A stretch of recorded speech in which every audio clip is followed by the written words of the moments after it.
Yo, what's going on, y'all? It's your boy So, and welcome back to the channel. Make sure you're hitting that like, comment, and subscribe button, and more importantly, hit that notification button. That way you guys get notified when we drop hits like this. This week, Joel and I are breaking down the Hurricanes' great start to the season as they continue their ACC challenge. The Panthers are getting off to a good start after getting some key wins in back-to-back games. And we check in with the Dolphins before their big game up in Indianapolis. It's time to take a ride, y'all. Let's go.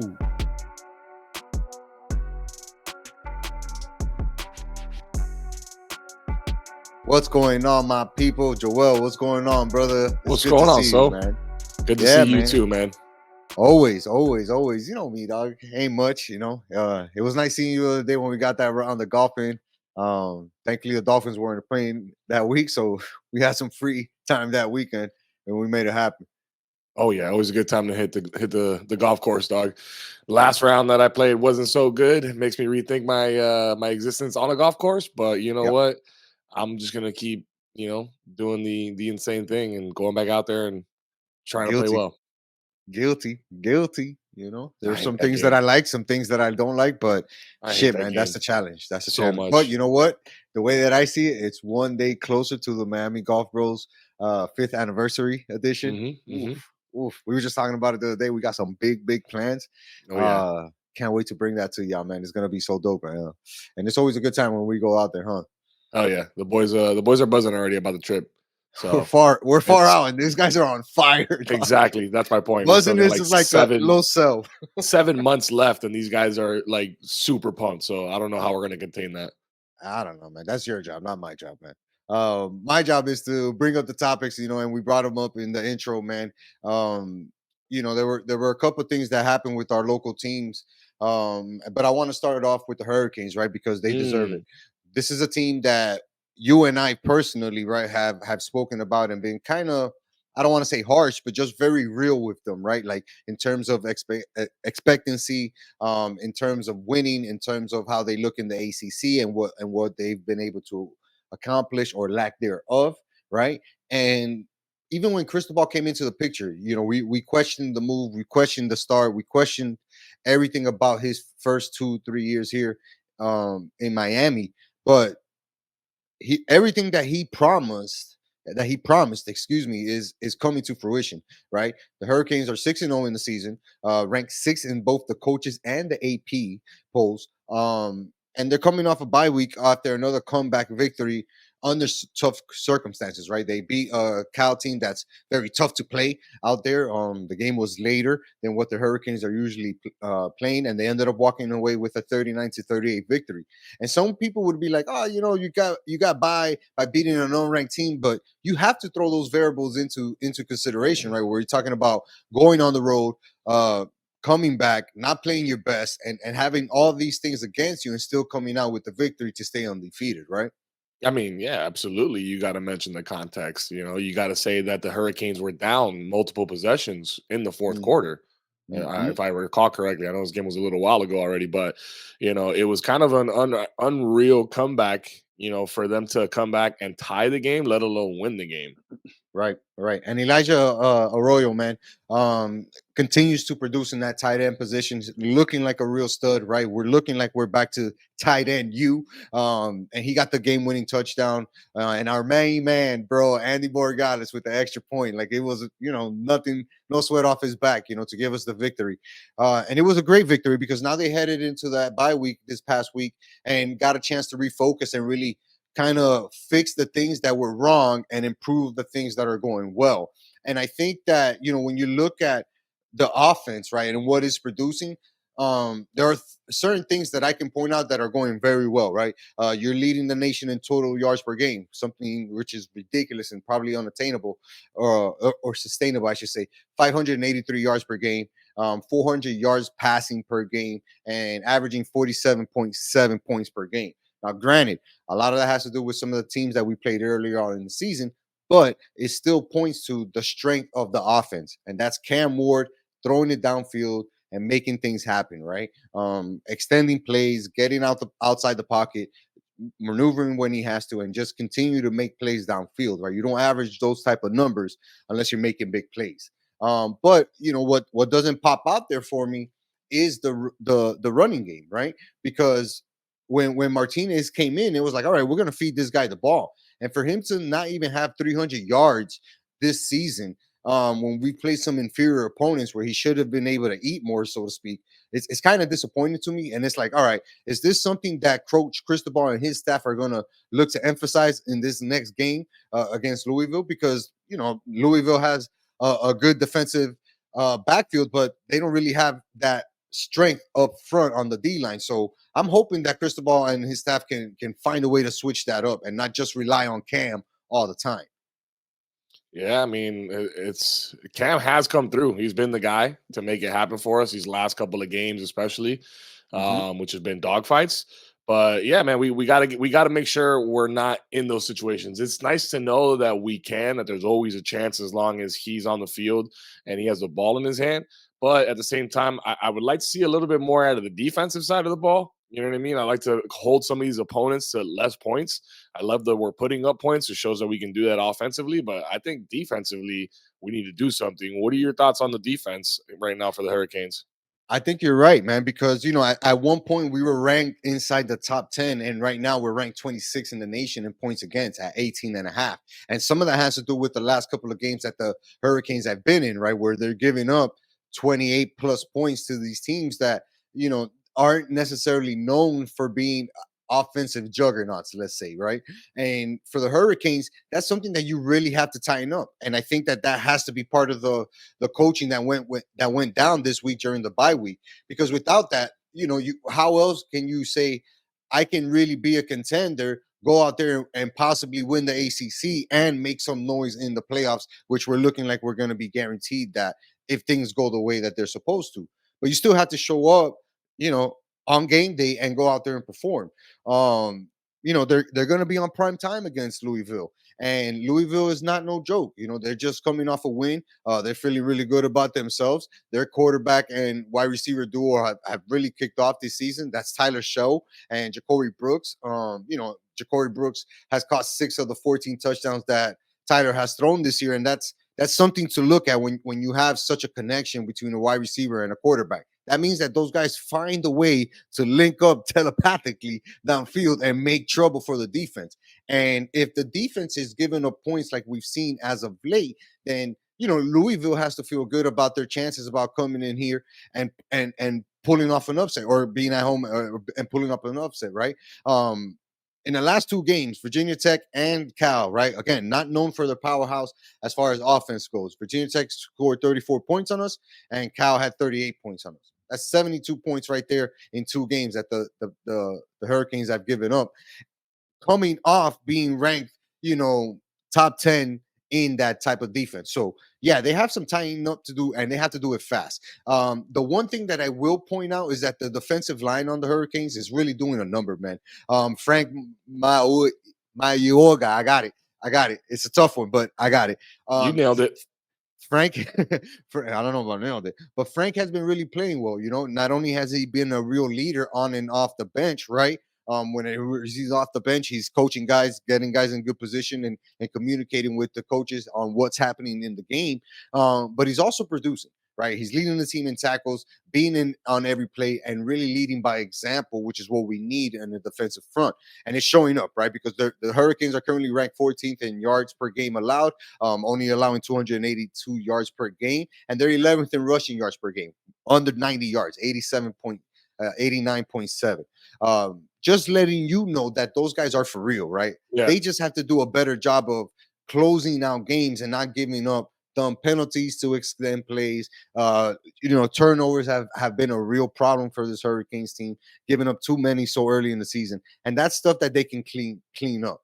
But like I said, it's a primetime game. Louisville is 2-1 right now in the ACC. They're going to be playing on ABC at noon. So technically, the entire nation is going to be watching this game. How are the Hurricanes going to look in ACC play against a formidable opponent like Louisville? This is a team that historically has always given us trouble. Yeah, sometimes we beat them, but most times they're not. It's always been a tough battle to get a W out there. and this is going to be no different. I posted it on our sports with Soso Instagram. They're going to be decked out in all white, which is always fire. The Star Wars theme is always on deck. But yeah, I really expect this team to show me something, right? Not come out slow or sputter out of the gates. Come out, put 2 or 3 drives where you get 2 touchdowns and a field goal, right? And you're immediately showing Louisville like, hey, our offense is here. We're here to play, and we're gonna do a good job of putting these points on you early, and letting you know that you're not in this game. We have to shout out these guys right here, man. That's Xavier Restrepo, Cam Ward, and Frank, like I spoke about earlier. These are the 3 main guys that have really been putting up, the U back on a national focal point, right? And they're doing it with their play, they're doing it with their leadership, and they're doing it with the results. Being 6-0 is the right way for this Hurricanes team to be right now, right? It's all what we would have expected, with all the hype behind Ward, knowing that Restrepo was coming back, knowing that Frank and the others, Brian, the other D line, like all of those guys, Baines have been coming back to play an integral part in this Hurricanes team, and now it's all coming together. You can't hate but on that. You absolutely have to be excited for what this Hurricanes team has going on, and hopefully they can continue it on Saturday. I'm not expecting a blowout, but it wouldn't surprise me if they beat them by more than 20 something points. I think that is. I'm not gonna say that needs to happen for the Hurricanes, but if we look at the last 2 games, you know what I mean. We go Hmm. out west and it's a dogfight. Comes down to the last second. We managed to get a last second touchdown and win by a point. Right. The week before that, it was a mishap with the last second. Was it a touchdown? Was it not a touchdown? It got called a touchdown. Then it got reversed, Yeah. even though there Weird. might not have been enough evidence. So, they might have got away with one there. That's 2 weeks, in a row where it was close calls. And now you Right. got a bye week. You got time to, get as healthy as you can in 10 days and, get a little rest and kind of regroup, watch some film. I would hope that this game, is more dominant as far as their performance goes to really establish themselves in the ACC. If it turns out to be another dogfight and it's like a 3 point or less victory, it'll keep things the same. It's a victory, it keeps it moving along. But long term, there's some of these teams, man. We've seen how volatile NCAA football has been this season already. Some of the big names going down. We saw Bama go down a couple weeks Yes, ago. sir. We saw that, Georgia lost. Georgia lost to Bama before that. It's been all over the place. The rankings are shaking up. They're up and down. Ohio State's up there. Texas is up there. And those are teams that we're not really going to face until potentially a championship game. So, we need to make sure that anybody in front of us from here on out, granted, there's no bye week. So now it's, we got to thug it out and really come to play. And I think we got to start dominating. I really think that we need to start dominating and win, handedly. For sure. And then if you're looking at the rest of the season, right, and how this game can really, give them a head start on the rest of the season. You go out there, you be dominant against a Louisville team on the road. You come back home and you face a really inferior team right now in FSU who's struggling, right? They're terrible, 1 and 5 on the season. And then after that you get another Duke team Crazy. that's really tough, right? They Five were and one, ranked to start the ranked. season, dog. Yeah. It's embarrassing. It's embarrassing what's going on there in Tallahassee. I'm not gonna kick these guys while they're down. Let's just go out there and kick their ass when they come down Commendable. here. Hey, you're a Hurricanes fan. I'm Sportsmanship. I'm a gentleman. I'm a gentleman. I want people to know that. But it doesn't get any easier after that. You got Duke at 5 and 1. You got Georgia Tech also 5 and 1. Wake Forest, who's in the mix, right? They're in the mix in the ACC, currently 2 and 4, but they can win some games and be 500 by the time we meet them. And the season with Wake Forest and Syracuse, 2 teams who again can just be playing off the strength of tripping up a team like the Hurricanes on an undefeated season. Yeah, those are things that you have to look out for and prepare. How do you prepare for that? You beat the team that's in front of you and you send a message to the rest of those teams. Like, hey, you think that this is for like not for real? Cool. We're gonna kick ass until we meet you guys, and then you guys are gonna be able to find out yourselves. It's I a think big they're week. close, dog. I think they're close, Yeah, bro. I think it's just like cleaning up a couple of mistakes and then, just cleaning up on the execution side of a couple things, dog. Because we've seen it when we need it most, we got the playmakers, bro. We got the yeah, guys that are clutch and can make the plays when we need them to. Let's just not have to get there. You know what I'm saying? right. Unless it's unless it's a powerhouse team. You know what I mean? Don't get me wrong. If it's a formidable opponent, absolutely, Right. understand if we go toe to toe with them. But somebody not Georgia Tech. The Georgia Tech one's kind of concerning. But Duke. who Duke is five, also 5-1. Duke's a And that's team a team. we gotta beat handily, dog. I don't care what the hell their record is. You know what I'm saying? Exactly, exactly. But this is why I'm saying, Joel, just to kind of wrap up on the Hurricanes real quick, like they have the games in front of them that have traditionally kicked them in the ass and caused them to fumble whatever they had going on that season. Yeah, This season is different because we've seen it.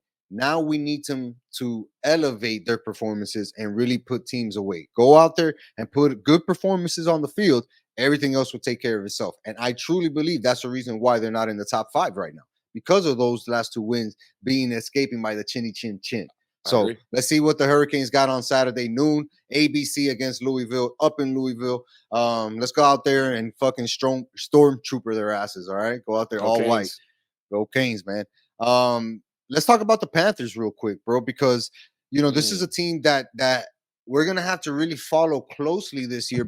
Not only because they won the championship, right? But Oh, because did they? Are yeah, they the yeah, they're reigning out there Stanley rocking the Cup bling. champs?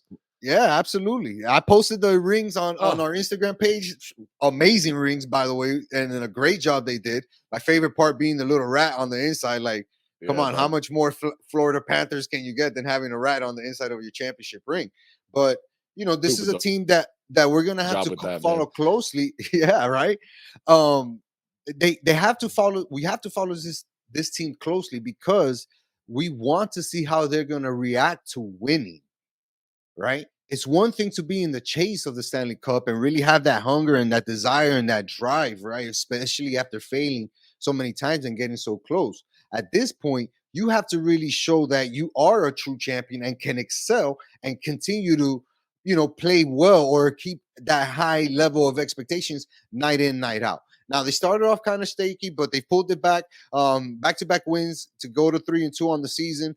We sunned up Boston as usual twice already this season in these 5 games. That's the type of statement that I think that the Panthers are going to have to make, right? They're not going to go out there and rip off 8, 9, 10 game winning streaks, but they're going to go out there in the games that matter against the opponents that matter and kick some ass, right? And because they know that they're going to face those teams later on down the road. They got to fight that championship hangover this season, and it's going to be tough because you're going to be dealing with a lot of injuries, right? Guys who probably thugged it out last year to finish the run and finish the season, coming back and saying, "Yo, coach, my knee is really fucked up. I gave you all I had next year. You got to give me some extra time off," right? Guys playing on new contracts. We saw our main man Carter Verhage get an extension. How does that change the mentality and the mindset and the vibe of the locker room, right? Seeing other dudes get paid and big contracts, and just having that target on their back, dog, is going to be hard for them to go in, night out, and take an opponent's best punch. But if you're the Stanley Cup champs and you want to repeat or put yourself in that position, that's exactly what you're going to have to do. Yeah, that's absolutely true, dog. And talking about injuries, we already got some injuries this year, and they're Yeah, not they're not just little guys. They're important guys. I think Barkov is out for a couple weeks. yeah, man. I saw that he's going to be out 2 to 3 weeks. That shit kind of, was a gut punch for me because it's like, damn, we lose our pillar, right? In Barkov back there. And not to say that these guys can't hold down the fort or, keep it rolling while he's out. Yeah, that's cool, man. They can do that. But, you know, it's just tough. You want to have your guys out there. You want to have him on the bench. You want to have him in practice. But you also know that you need this guy to for the long run, right? And you need this guy to be there when it matters the most. So you have to kind of really be careful with this guy. He's getting into the later stages of his career, still in his prime, but he's very important to us. Now the team has to pick up the slack. That's extra work for everybody else, Yeah. right? On a championship level team, it's not Nah, we easy. lost depth. We lost a couple guys, over the season and stuff like that. So I mean, we Yeah, talk about our best defenseman goes down. yeah, Luckily, early in the season, you know what I mean. We've gotten right. through it before without Barkey, so we got a lot of talent, anyways. Still, that we should be able to kind of plug in there and kind of figure it out. And like you said, other guys will have to pick up the slack. Maybe that Mhm. means that Verhage scores a couple extra goals, or maybe Big Bob has to make a couple extra saves. Whatever the case may be, somebody's gonna come through. But talk to me about. I know we've got 3 wins already on the year, 2 of them on Boston. Fuck Boston. For life. Talk to me about the 2 losses, dog. Who did we The lose to, and how did that happen? Well, the 2 losses were kinda upsetting, right? Because, for me, it's like, okay, you guys know that you can play better defensively and you don't play better offensively or defensively, excuse me. The 2 losses were back-to-back losses, right? We lost to Ottawa on the road, and then we follow that up with another loss to the Buffalo Sabres on the road as well. But Ottawa got out to us on a quick jump, 2-0 real quick, and then the Panthers had to battle back in the second period to make it a one-goal game. But then again, the defense lets you down when the Senators are continuing to put that pressure, right, and get their first win at home. And for me, when you put yourself in a hole that early in the game, that's not that you're asking the impossible, but you're just burning the stamina and drive and conditioning of everybody else to say now we got to put in double, triple the effort to come back from 2 goals down and score 3 goals without those guys scoring a goal, right? And Especially and when the you're on the road. especially when you're on the road and then you follow that up with another period, right, in the first period against Buffalo where you give up another 2 goals. Yeah, you get one back, but still, why are you giving up 2 goals in a period, right? Especially in the first period, you should come out everybody fresh, full of energy, knowing what the defensive plan is, right, knowing what type of shifts you guys are going to be facing, and go out there and try to execute that. But to give up 2 goals, that's very unpanther like, right? And I think that's part of what woke these guys up. Like, shit, it's not going to be smooth sailing this season. Teams are not going to take it easy. We're going to have to raise our level of play and really come with our best effort. And we saw that in the Boston Bruins game. Yeah, Boston's our son and all that shit, but we won that period and got up 2 goals on them and put that pressure on Boston to let them know, hey, we're gonna be going tit for tat for you, and we're here to play, right? Even in the second period, it was 2 goals apiece on each side. Hey, you score, fuck that. We're coming right back and scoring. Oh, we score, all right. You come back and score, no problem. We're gonna come back and play better defense. The Panthers were able to win that game, but it's the drive that they're showing. It's the drive that they're showing, and they did the same thing against Columbus, where they're able to get out to an early lead and fight for the game and come out on top. Now, should have they closed out that game against Columbus 4-2? Hell yeah. Anytime you're leading up by 2 goals, you should not give up a goal. You should be in full defense mode, protecting the puck, being smart with your decisions, and clearing any and every opportunity they get. Stop giving away penalties. Stop doing dumb shit to turn over the puck in sensitive areas, and we'll be all right. Yeah, But that's that just shows you the level that they have to play at night in, night out, right? And I don't know I if mean, they're you gotta ready cut for them some that, right? slack, dog. It's been, a couple What? months. They won the championship. They've been partying their asses off. They're shaking off the rust. You know what I mean? That's what I'm going to attribute that to. It's early in the season. They're still getting, a feel for, the rhythm and stuff like that. They've been out of it for a couple of months. So those mistakes are going to happen, but, it's about bouncing back. The back to back loss, we don't love that here on this show. We know that. No, We love sir. these cats, because we know that they're, the cardiac cats, they can't come back in any game. But more importantly, Right. they come back after a loss, especially in a big series. We lose one, we're going to come back and we're going to beat you, to a pulp. So, Right. love to see that we're coming back, winning multiple games. It's a long season, dog. It's going to be a long season, and I'm looking forward to it. For sure. And what makes me most happy are these 2 guys, right? Seeing these 2 guys really get their due respect. We saw the extension with Carter Verhage there on the left, but Sam Reinhart, bro, this dude is just, I don't know, Joel. Like, how many different names have we named this guy, bro? But he's just out of this world. He's continuing his hot form from last season, right? Where he scored over 50 goals, comes out here leading the teams in goals with 4 assists, with 4 points as of that, with 8, and has a power play goal and assist early on in the season. One of the 2 guys who have power play goals and assists. Yeah, this is a guy who really deserves shine, and I love that we have Sam Reinhart on this squad because in a team full of guys, right? Stars, this is a dude who comes up no matter what and does his best, right? And his best is usually more than enough, especially when it comes to playing hockey for the Panthers. And I'm here for it. I'm a huge fan of Sam Reinhart. You and I have talked about that guy plenty on the show, and he deserves it. And it's good to see him continue that hot form. That's a guy we got to really take care of, watch his minutes, and make sure that he's injury free throughout the year because he's a big part of putting goals up for the Panthers for sure. Yeah, Reinhardt and Verhage are definitely must see TV. They're a good ham and egg combo.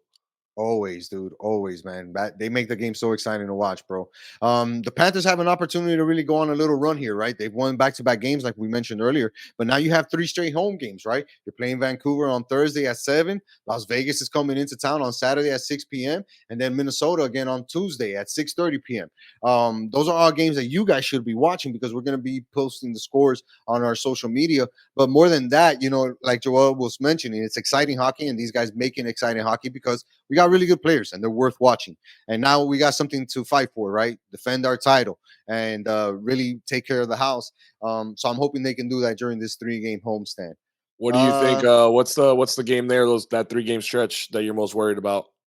Honestly, I would say Las Vegas and Minnesota, right? Las Vegas has a lot to prove, right? They're a Stanley Cup championship team from 2 years ago, 3 years We got a ago little now. bit of a rivalry. We do. They've owned us a little bit, and we have to make sure that we play well, right? When we're facing Western Conference opponents, because we don't play them that often, right? Right. We need to make sure we get those points in hand because we don't know what the rest of the Eastern Conference is doing against the West, especially guys in our division. But don't sleep on Minnesota, man. Minnesota's a team that's has a lot of point offense, can really put 5 goals on a team easily. So with the way that this defense has been playing so far, we have to be careful about them. So those are 2 games that I would look out for as far as high scoring games for my betters. Question: What is Minnesota's mascot? It's damn it, it's a coyote or something like that. No, Dog, I didn't Minnesota. even know that there was an NHL team in Minnesota, bro. Unless it's one that is popular, and I don't. I'm just having a Of brain fart right course, now. it's the Minnesota Wild. That's what it is. It's the But their Wild. logo, yeah, but their logo is like a cat of some sort, like a mountain lion almost. I thought that was a WNBA team, dog. The Minnesota Lynx. This dude was betting. This dude was betting on the Minnesota Lynx. Now, like, come No on, Panthers, wonder. No smoke wonder these my guys. parlays never hit, dog. Shit. Hard Rock, Never get at ever. me. Come on, Hard Rock, Get make it at easy me. for us, dog. Put Little the full sponsorship, dog. names We'll plug you down here. Promo all code day, Sports all with day, So. all day. We're gonna hit them up after the show right Nah, now. I'm more worried about the Vegas one, like you said. So if I had to Yeah. guess, these next two, we'll go. I mean, obviously, you know me, No, we got to go 3 win, and 0. win, win, We win. got to go 3 and But 0. We got to go 3 realistically, and I can 0. see 3 and 0. that losing that game against Vegas. But yeah, I would love to beat their shit in, bro, Yeah. because I don't like them from a couple years ago, if you recall. Last little interesting fact on the Panthers: they've sold out all of their season tickets for this year. First time in franchise history that has happened for them. Shout out to them. Keep it up. Keep it up. We're here for it. Let's Hey, go, bro, Gatos. it's a great product, bro. Why wouldn't you be there? It's an amazing product. Now we're going to talk about a product that has been making us upset for the past couple of weeks, right? Really been putting us on an up and down, and that's the Miami Dolphins. Da, da, da, da, da. Thank you guys for We're tuning in. Appreciate you. Make sure to like and subscribe. Tell a friend. That's it. You're done. All right, I'll do this segment by Nah, myself, I guess. nah. I'm kidding, dog. I'm excited, man. I'm looking forward to this. This is actually a big game, so believe it or not, dog. This is a Yo, pretty big game for the Dolphins this season. sitting at 2-3, right? We just saw the Jets lose to Buffalo. Albeit both of those teams just make trades to acquire wide receivers. The Jets acquired Devontae Adams for a 3rd-round pick, conditional second, and the Bills they acquired Amari Cooper from the Browns for I think a conditional 2nd-round pick as well or 3rd-round pick. Shout out Uh, Northwestern.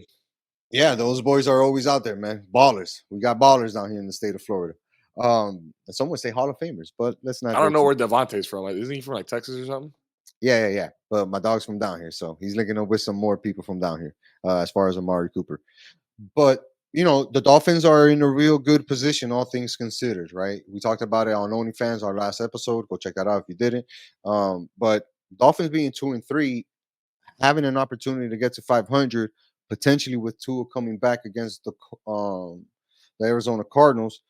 Uh, there's a lot riding on this game, right? Because being 3-3 sounds a lot different than being 2-4, especially when you're talking about playoff percentages. And even more so when we talk about our situation at hand, which is the AFC East, right? And making sure that we stay ahead of the Jets, stay ahead of the Patriots, no matter what, in order to stay as close as possible to the Bills.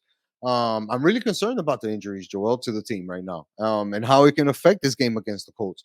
Javon Holland, he's practicing, but he has a big ass club on his hand. How good can he be on the field? Will he still be able to defend passes? Is he gonna drop? a certain interception that might give us the lead or might change the momentum of the game. How's that going to affect us? Devon Achan still in concussion protocol, even though he practiced today with the non without a non-contract contact jersey, but still, right? Does he get cleared before the game? If so, how ready is he for the game? Is he going to be 100%? Are we careful? Do we only play him, 20 snaps instead of 30 snaps? Like, those are things that we have to consider. And the only one that I'm feeling confident about is Jordan Poyer. I don't know what the hell's up with me today. But he was Yeah, listed you've as been questionable, but he stumbling. came back. Yeah, a lot, dude. I don't know It's why. the end of the episode, you know. So It's that's what killing me. happens to the Dolphins. You just get It's the flustered. Dolphins. They kill me, dog. They kill me. All But these at least Jordan injuries, Poyer's. dog. What are we gonna do? Is that what are we gonna do? What about any update on Kendall Fuller? I know he was hurt too. Nothing yet. Nothing yet on the waiver wire. I searched X and there really wasn't much. He did participate in practice, I'm reading, but it was only like limited. So what but what's the situation on the corners? Like and most of it is on the defensive side, which has been our saving grace in these last couple of weeks. But at some point we need the offense to get back to its level. And I think playing the Colts, who are 3-3, this could be a big trap game for the Dolphins, dog. What do you think? Yeah. Can't Um, hear you. I All right, there it mean, goes. it's. Oh, okay. I'm back. Yep. Sorry about that, folks. But yeah, it's this is a now we have, Huntley has been the quarterback for a couple weeks here now. He had the bye week, so that's an extra week of practice and stuff like that. So offensively, I think now we are going to be expecting a little bit more, even with Achan out. I mean, we saw how good the run game was last week. The last time we played with a Right. combined 32 touches between Mostert, Achan, and or no, I think that was just Mostert That was it. and Jalen Wright. Right. So we want to see a repeat of that, see if we can control the clock, control the game. But then defensively, like you said, dog, that's been our saving grace. And now we got all these question marks on the defensive side of the ball. We need all hands on deck, even the ones For that have a sure. giant cast on them. You know what I mean? So even if he can't catch the ball, if he can deflect the ball and, and stop the play from happening, we're going to need it because these guys supposedly have Anthony Richardson coming back off of injury after missing the last couple of weeks. Kid's dynamic, bro. He can get, away with his legs, or he can throw the ball 75 yards down the field. He's got a cannon for an arm. So he's Right. very versatile. He's been a little shaky this season. So, we can maybe exploit that, hopefully, with some good defensive play calling. But if they don't, then they got Joe Flacco. And Flacco's been playing out of his friggin' mind for the last couple of weeks, bro. I don't know Really if you've well. been keeping up with fantasy I football, have. but I he's have. been doing pretty good, bro.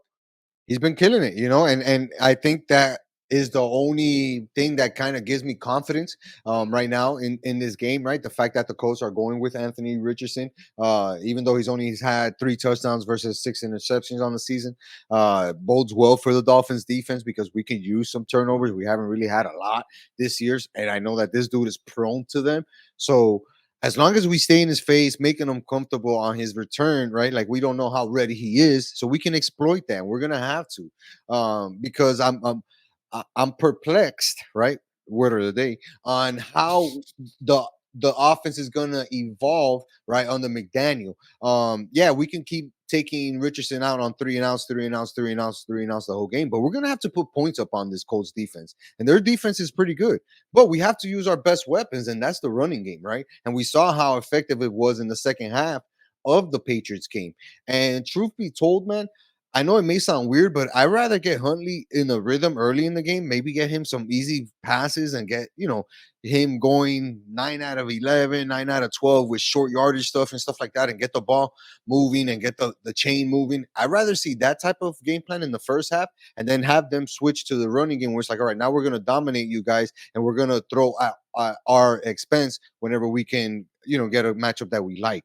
Because I think that that's the way you have to beat this Colts defense. You have to let them know that you're gonna continue with your game plan, which is throwing it, but you're also gonna beat them on the line. And we have to run the ball down these guys' throat. So Mostert I needs to carry the ball a lot more, and so does Jalen Wright. And if Achan comes back, split the 30 carries evenly between those guys. Give them each 10 and see what they can do. So I'll say if Huntley is going to get action early on, I don't think that we necessarily need him to catch a groove early on. It wouldn't hurt, but it would be more so to get our big playmakers involved, meaning Right. Tyreek Hill and Jalen Waddle. Right. Try to. Why haven't we been able to, Jalen Waddle, man, catching one in the middle of the field and just like busting past the safety and just taking off on it? We haven't seen that. You know what I'm saying? Like, we haven't really seen any of those Right. calls. So if we do get that, sure, get it into the playmakers' hands in an effort to set the tone early in the game. But I'm a firm believer that unless you run the ball, you're not going to be able to keep that defense honest and keep them up, and exploit that play action that we're ultimately going to want to do later on in the game. So I agree. I think we need more touches. I just hope that they don't come at the second half of the game. Especially if we're behind or we're down. We're playing on the road, correct? We're playing Yeah. in Yep. Indianapolis. So Yep. last thing I want to do is be down in Indianapolis. That's a very loud stadium. Whether or not they pump music or audio into the stadium, I'll let Jim Irsay kind of defend that point.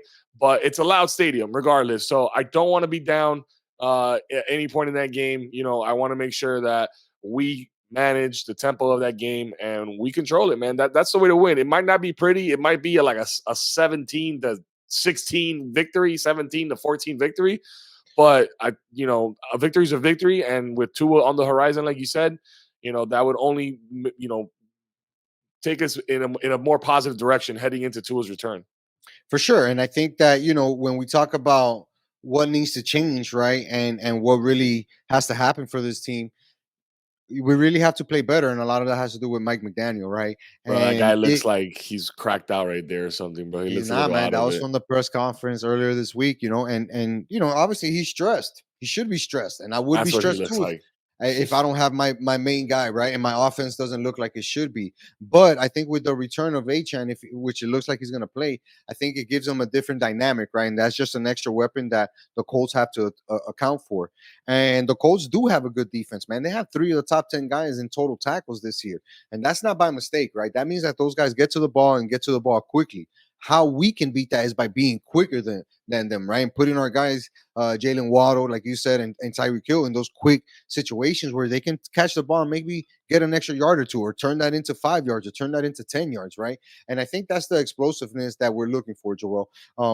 That's what I meant by getting Huntley involved in the game, right? Letting him connect with Tyreek and Jalen kind of early and be like, all right, boys, I see y'all. And when we have an opportunity, let's kill them downfield as well.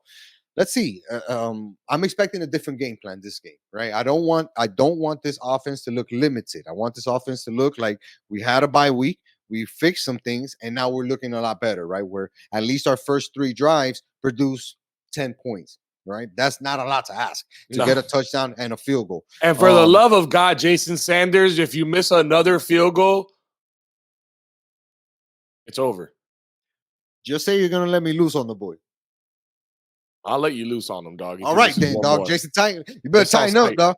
It's on You better sight if he tighten up. misses another one, dog. I know our dog You better Nomad tighten up. knows you personally, so I'm gonna hit him up and be like, "Yo, send him this message for me, dog." And I'm on the coach's ass too, dog, because he's not getting away with the sloppy play on special teams. He's not, dog, and we've looked bad on that shit, and it's terrible to fucking watch, man. Yeah, that's the way that I can say it. But all things said and all things considered, I can't remember the last time that the Dolphins were underdogs on the road against a team that's only 500 and not necessarily that much better. But when you look at all the things that are involved, right, and all the things that the Dolphins are lacking, yeah, it makes sense. But I really feel confident about this game. I think that we can go out there and get another win on the road. Um, Continue to run the ball and not make big mistakes on defense. That's one thing we have to give the defense a lot of credit for. After that week in Seattle, we haven't really seen them give up dumb long plays anymore. So got to give them credit for that. I'll say I'm not necessarily feeling confident going into this game, but I Interesting. am feeling optimistic. Okay. Optimistic Joel. Wow. We're gonna have to change your description on the fucking OnlyFans show, dog. Yeah, Optimistic the Joel. delusional Dolphin. Hey, man, the delusional Dolphin is tied into Tua. You know I what I'm hear you. saying? Like, Tua's in I hear there. you. You're I'm right. like, dog, there's not a game we're gonna lose, bro. You know what I mean? Like, we got it. Our guy's down, bro. He's not in there. So this could come down to a game of backup QBs, essentially, Right. because Right. we've seen the Hopefully Flacco Colts. doesn't come in the game because he's really good. Hopefully we But kick that's my point. If it you does know. come down to that, we lose that battle, dog. We lose that battle. Easily, easily. Real quick, I wanted to ask you this: if Huntley goes out there, looks good, the offense looks good, and we get a 28-10 victory, right, against the Colts. Do you think against the Colts? Yeah. Do you think that they bring him back against the Cardinals? I don't even know. I don't know where he's at right now. I don't know where they're at right now. I know they alluded to him coming back at some point this season. They said it wouldn't be against Yeah. the Colts, right after the bye week, which we kind of already knew that. We kind of saw that already, and I think we said that on the show weeks back. But it's a tricky thing though. The whole situation is very, very, touch and go. We don't know. We don't know what's going on in his head. We don't know. I mean, Yeah. what the thing is, bro, like I want to see him play. Somebody asked me this yesterday, and they were like, "Oh, do you want to see him?" I'm like, "I do." Like, I'm a fan of the guy. So, like, Absolutely, guy. he's given us so much exciting, football, Dolphins football these last 3-4 seasons that we never had, before that. We Right. got to go all the way back to the Marino days to talk about, some fun games to watch. Right. And or Ronnie Brown in the Wildcat game, whatever, bro. That's one game, in between all of that. My dog But Ricky. Run, Ricky, run, baby. yeah, bro, but Ricky was also so like that I was get it. I just get so it. I hard, like get it. I get it. heartbreaking I and get it. I crushing, bro. get it. Like you don't But even back to Tua. Back to understand. But Tua. back to But Tua, if he decides he wants to play, dog, then I'm gonna be excited. I'm gonna be rooting for him. But as a fan, in the back of I want my to see it. mind, but in the back of my mind, as a fan, I'm thinking, God, what if this is the play where he gets hurt? And if I'm thinking that as a fan, I can only think what he's thinking as the guy in that situation. Does that linger, and will that impact his decision making, which has been our number one thing we've got on Tua about? So Everything points to no, Joel, because he's thinking, that he could play and he will play and he wants to play. And for me, as much as it would suck to see him go down, right? Hopefully it doesn't happen ever again, knock on wood. Yeah, me too, right? Like, and you guys better do it at home too. But I think that the most important thing is that he is the most important part of this offense right now. And we've invested so much into this team, so much into this offense, so much into this defense that he's worth bringing back. Because if it goes well when he comes back, man, this team can really do a lot of good things, exciting things, and be a real contender. It really could. But without him, we won't be there for a while, right? So me personally, if he feels comfortable with it and says, "Yo, I want to play," I'm confident in him coming back and being smarter about his shit. And that's all I could ask for. Be smarter about your decision making, and that's always been my number one burning about him. yeah, Be smart with your decision making, right? I'm with you, But dog. yeah, I'm with let's see what happens this Sunday. You and I are probably gonna get together to watch the game, and then we're gonna bring you OnlyFans afterwards, and then you guys have to make sure to tell a friend, you. To tell a friend, to tell a friend, to tell everybody they know. to tell everybody they know that this show is off the chain. And you guys should definitely watch it, man. Make sure you guys are hitting that like, comment, and subscribe button. Let us know what you guys are thinking about the show, whether or not you think Tua should play against the Cardinals. I don't know, man. A lot of people voted that it would be too soon on the Instagram poll. So let's see how it goes. Until next time, you know what to do. Peace.